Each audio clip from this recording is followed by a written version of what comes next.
Bismillah, Assalamualaikum warahmatullahi wabarakatuh.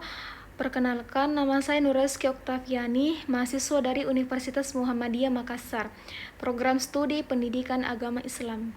Kampus saya, Universitas Muhammadiyah Makassar, merupakan salah satu program perguruan tinggi Islam terbaik di Indonesia Timur. Di kampus ini, kami bukan hanya dibekali ilmu pengetahuan umum dan keislaman, tapi juga dibentuk akhlak melalui pembiasaan ibadah, kajian, dan budaya akademik Islam. Selain itu, lingkungan belajar yang religius, fasilitas yang lengkap, serta dosen-dosen yang kompeten dan inspiratif menjadi salah satu kelebihan yang membuat saya bangga kuliah di sini. Di jurusan pendidikan agama Islam, saya pribadi merasa sangat beruntung karena kami tidak hanya belajar teori, tapi juga diajarkan bagaimana menjadi pendidik yang bisa membimbing dengan hati.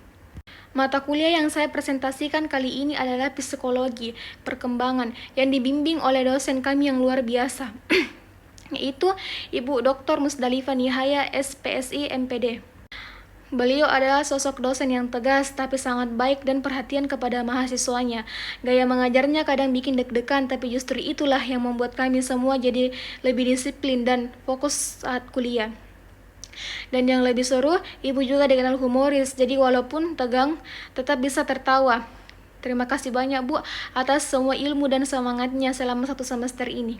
Selanjutnya, saya akan memaparkan hasil jurnal yang telah saya susun dengan judul Implementasi Teori Perkembangan dalam Pendidikan, Perkembangan Kognitif oleh Jean Piaget.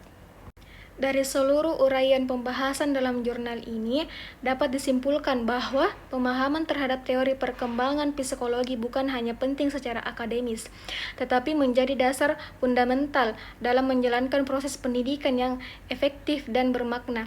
Individu sejak lahir hingga dewasa mengalami proses pertumbuhan dan perkembangan yang terus-menerus yang dipengaruhi oleh berbagai aspek seperti genetik, lingkungan, pengalaman, serta pendidikan. Maka dari itu, pendidikan tidak dapat dilakukan secara sembarangan atau seragam, tetapi harus disesuaikan dengan tahap perkembangan peserta didik.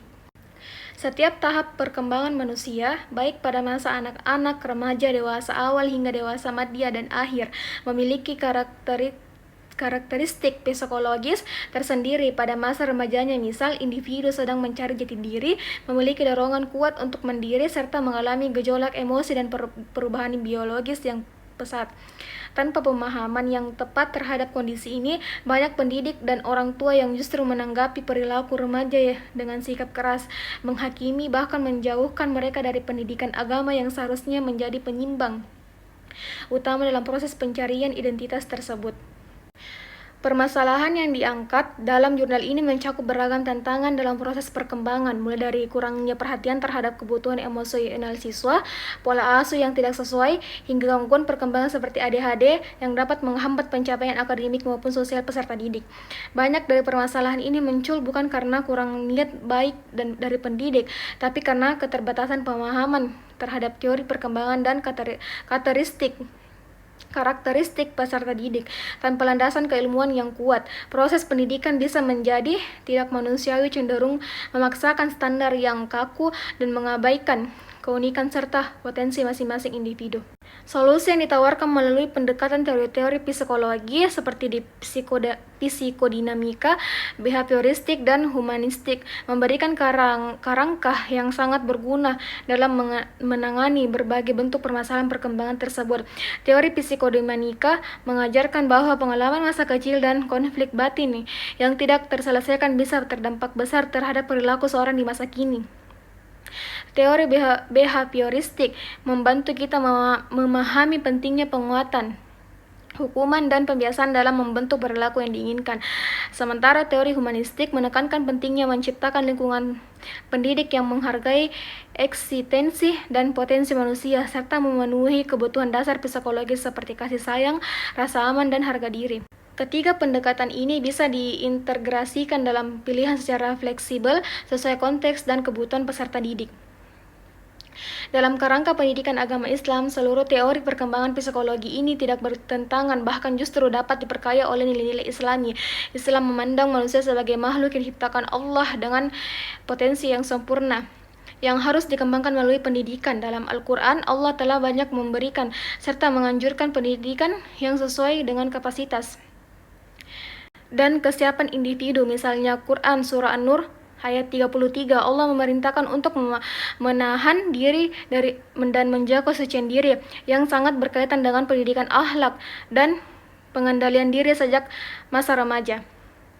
Dalam Quran Surah Al-Luqman ayat 13-19, kita menemukan teladan pendidikan keluarga yang penuh hikmah, penguatan nilai tauhid, serta pembentukan karakter seperti rendah hati dan sabar. Semua ini diberikan erat dengan pembentukan kepribadian yang seimbang secara psikologis. Oleh karena itu, dalam praktiknya, guru PAI seharusnya tidak hanya berfungsi sebagai pengajar materi agama secara tekstual, tetapi sebagai pendidik yang memahami psikologi peserta didik secara menyeluruh. Guru harus peka terhadap perubahan emosi dan pemikiran dan perilaku anak didiknya. Ia harus menjadi figur yang tidak hanya menyampaikan wahyu, tetapi juga membimbing dan kasih sayang, mendampingi di saat krisis, dan memberikan solusi keagamaan yang aplikatif dan relevan dengan kehidupan nyata siswa. Hal ini sangat penting agar nilai-nilai agama tidak hanya menjadi hafalan atau teori, melainkan menjadi bagian dari kepribadian dan pembiasaan sehari-hari. Dengan integrasi antara teori perkembangan dan pendidikan Islam, proses pembelajaran tidak hanya menekankan pada aspek akademik, tetapi juga spiritual, emosional, dan sosial. Kita tidak hanya mencetak siswa yang pandai secara kognitif, tetapi juga yang matang secara kejiwaan, kuat dalam iman, dan berperilaku sesuai akhlak karimah. Hal ini sangat penting di tengah arus globalisasi dan tantangan zaman yang semakin kompleks, di mana krisis identitas, pergaulan bebas, tekanan mental, dan pengaruh media sangat kuat memengaruhi generasi muda. Akhirnya dapat disimpulkan bahwa keberhasilan pendidik sangat bergantung pada seberapa jauh kita sebagai pendidik memahami perkembangan peserta didik dan mampu menyelaraskan proses pembelajaran dengan kebutuhan fitrah dan psikologis mereka. Dan lebih dari itu, ketika pendekatan pendidikan dilakukan